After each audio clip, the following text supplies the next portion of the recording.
Hey everybody, we're back with a brand new video. So I guess I have a little bit of explaining to do because we're actually face to face in this video again. I had actually started working on the video, and I have the majority of the graphics basically done for it, and I kind of hit a snag.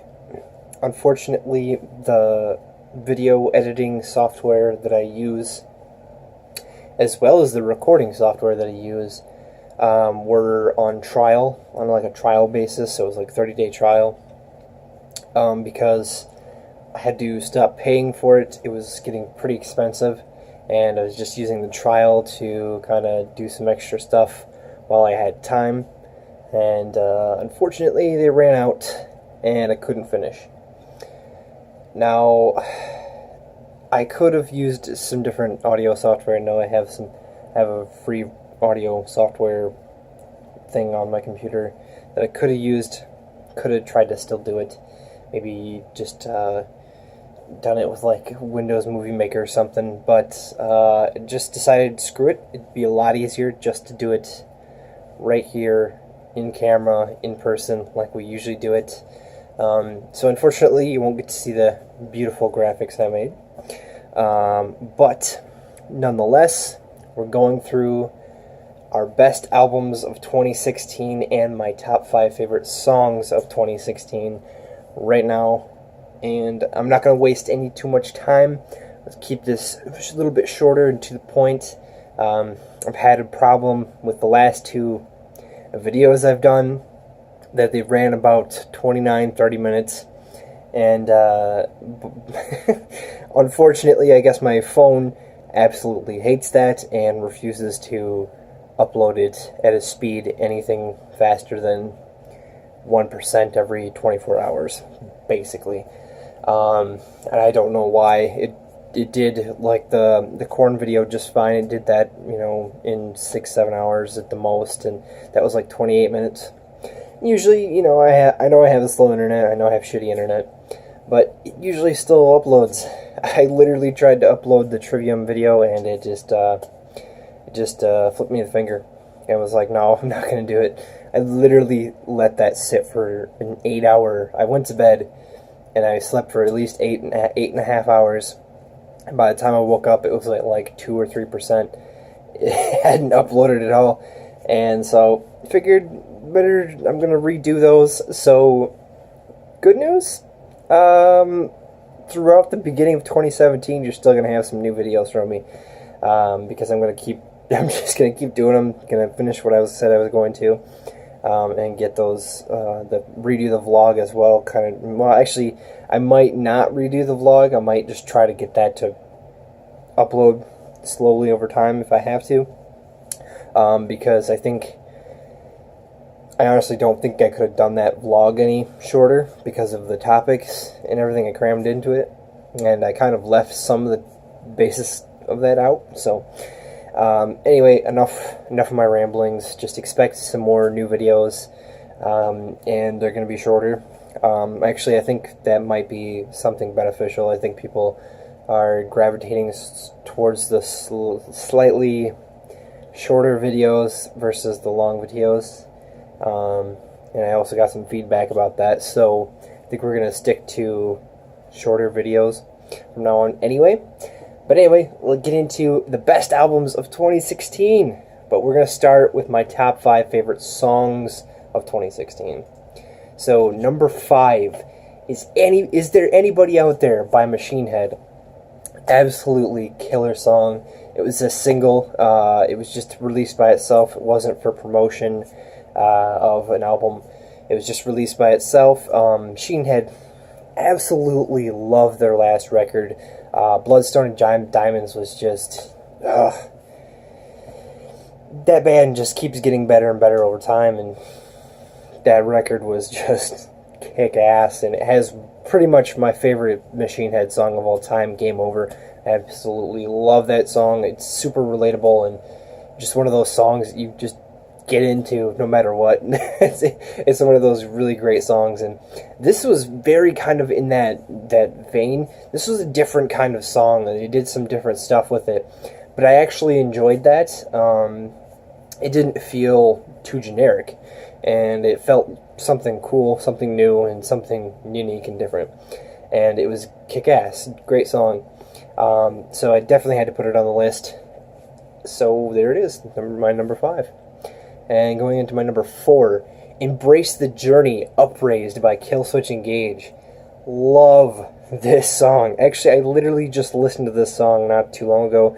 I was jamming some Killswitch and just trying to find some inspiration for some songwriting. Man, this song is just...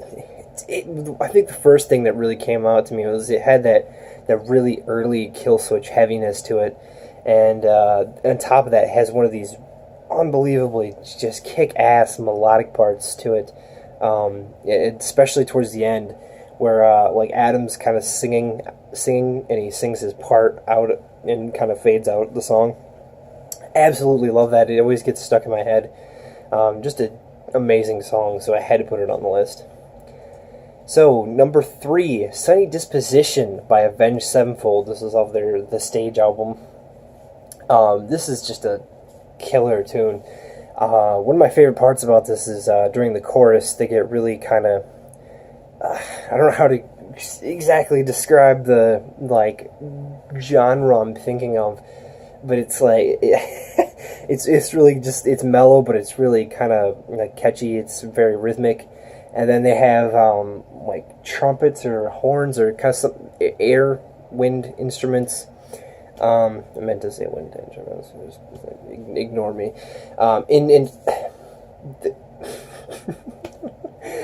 Wind instruments.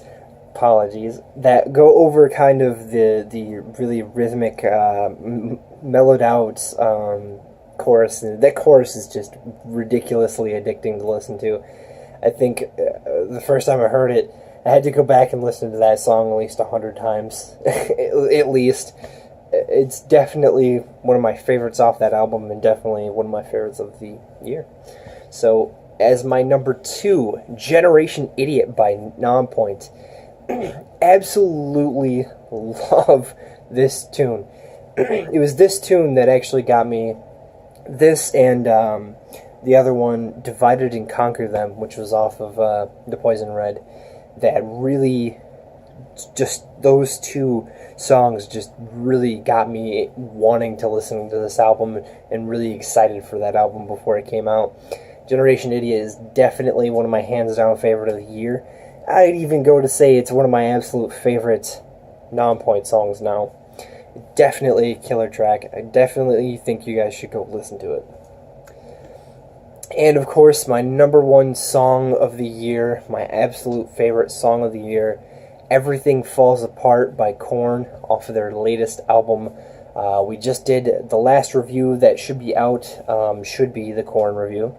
And that record, you guys probably already know how I feel if you've watched that. That record is just killer. And this song was my absolute favorite off that record, and it's just everything about this song was like a culmination of everything that record did, and that's probably why I think that's my absolute favorite song. Plus, I really love the really like emotionally powerful breakdown section with Jonathan's vocal part that it sears. It goes from that really melodic thing into, you know, him doing the breakdown part, and then they just go full force heavy, and it's like, hell yes, this song is fucking amazing. So definitely my number 1 favorite of the year. Okay, so before we get into the albums, I had to say some honorable mentions for my top 5. And there are albums that didn't even make this honorable mentions that were still really, really good. There was a lot of great records that came out this year, just all across the board, throughout hard rock and heavy metal. This has been a really good year musically. The music that's been released this year has been top notch. I really haven't come across an album that came out this year from bands that I like that was bad. I mean, really, there wasn't any. I wasn't disappointed in any record that came out this year. This year alone, just this year, I wasn't. There was just no bad record, really. There wasn't, and I didn't even get. I should have had even more than this on here, but the 6 that I have are Hardwired to Self-Destruct by Metallica, Dystopia by Megadeth, Dust by Tremonti, Kentucky by Blackstone Cherry, Magma by Gojira, and The Last Hero by Alter Bridge. All 6 are phenomenal records, absolutely great. They're all going to, I think almost all of these will be reviewed on the channel at some point coming soon, and I can tell you now, I really highly doubt that any of these records are going to receive anything lower than a 9 or an 8. These records were killer, great records, and I had to put them as the honorable mentions for the year. Alright, so getting into my number 5, can you guess it? The Poison Red by Nonpoint. Now, this actually beat out Dust and the new Metallica record for me. And it was really tough deciding that. I think this was probably the toughest decision I had to make to put of an album to put up on here, on my list. But it really deserved it. This album really sparked, reinvigorated my love for Nonpoint. I really went back and started listening to more songs than I have by them before, and kind of discovering some newer songs that I really enjoyed by them. And it really pushed me to really enjoy that band even more than I already did. And this record is definitely one of my top 3 favorites by them, and it was just an absolutely fantastic release this year. So, my number 5, the Poison Red by Nonpoint. Alright, so my next one, The North Corridor by Chevelle, came in at number 4. Now, earlier when we did this back in September-ish, I want to say it was September, this album, I said this was going to be a huge competitor for album of the year. And if it wasn't for the next 3 records, this definitely could have made it. This was a really great surprise. It came out on the same day as the Poison Red, and I actually sat and listened to this first because I've been a huge fan of Chevelle for a really long time, and it felt good to hear a new record. I wanted to hear a new record. I was like, yeah. I loved the last record, La Gogola. That was a great record, and we'll be doing that on the channel sometime soon as well. But this record just kicked ass through and through. It was nice and really heavy, which I didn't expect it to be so heavy. And in a way, it was kind of a pleasant surprise. I'm not one of those guys that's like, oh, I prefer heavier Chevelle versus, the Sci-Fi Crimes or Venus era, Chevelle. I'm not that kind of guy. I loved out every single one of their albums. I think Hats Off to the Bull was like my least favorite, but that was just because it had I have like 5 or 6 songs that I absolutely loved off that record too. And for just this record, when it came out, I was like, wow, that's kind of cool. I really like that. It's different. It's not what Chevelle had been doing until like La Gogola, where they kind of stepped it up into that heavier kind of range. But this really was like just fist to the face, man. It was just raw. It was awesome. I really enjoyed that, and it was. If you want to know more about my feelings on the record, I do have the review of that already up. This also kind of jumped above the Poison Red for me, just in general, because when I listened to this album and the Poison Red right after it, I actually still preferred this album, and that's kind of just how that went. And I don't know what it was, but this record just had a charisma about it, just a different feel to it that really made me enjoy it this year. And I definitely thought it could have been a really big, contender for the year, but 3 others beat it out. So, Now you're probably wondering, what the hell are those? Well, number 3 is Killswitch Engage's Incarnate. This record is monstrous. I absolutely loved it. I was super excited to hear it, and it definitely exceeded my expectations. Definitely was one of those records that it took me off guard in a way. I was expecting to be, in love with the record because I absolutely loved the record before it, Disarm the Descent, which will be on the channel soon. And this record just came out and just was a nice right hook to the face. It was just heavy. They had some elements that felt like earlier Killswitch in there, but also did some of the really badass things that they did with the last record, or when Jesse and Adam did the Times of Grace record right before the Disarm the Descent. And I really enjoyed some of those mixed elements that they kind of brought into this and made it a really good, well-rounded album. And definitely, I had a review on the channel. I deleted it because there was a lot of issues that I had with it. I was going on too much about it, and I felt like I didn't do the greatest review of it. And on top of that, it was like really long. It's like 32 minutes or something like that. And the very end of it was cut off, so you didn't even get to hear my rating of it.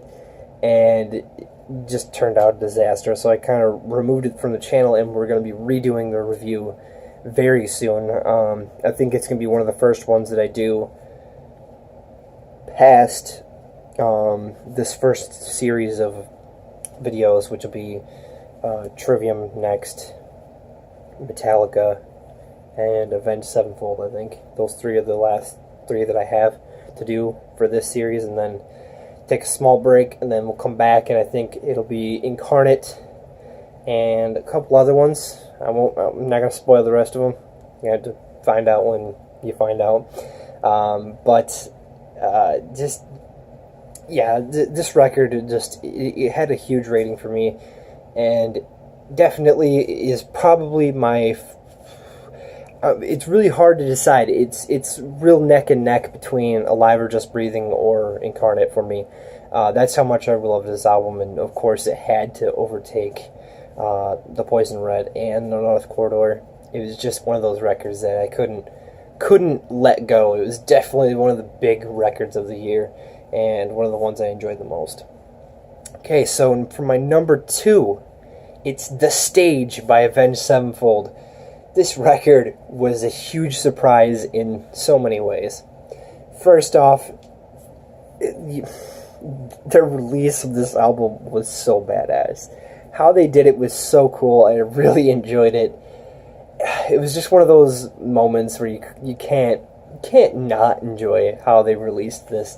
It was literally, they did this really cool kind of like 360 VR experience concert where they played 4 of their songs, and it was on top of the Capitol Records building, and literally after they finished, it struck midnight, and boom, hey, guess what, our album's out.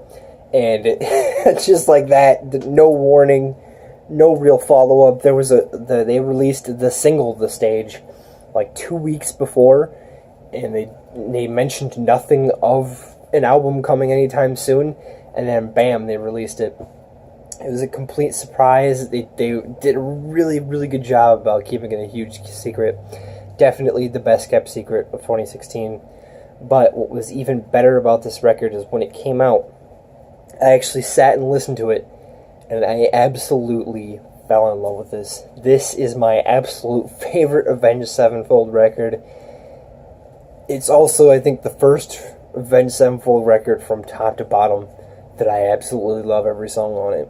It's just, you'll have to wait for the review of this because I want to get in depth with it. I'm going to get my hands dirty and kind of tell you exactly why I love this album so much.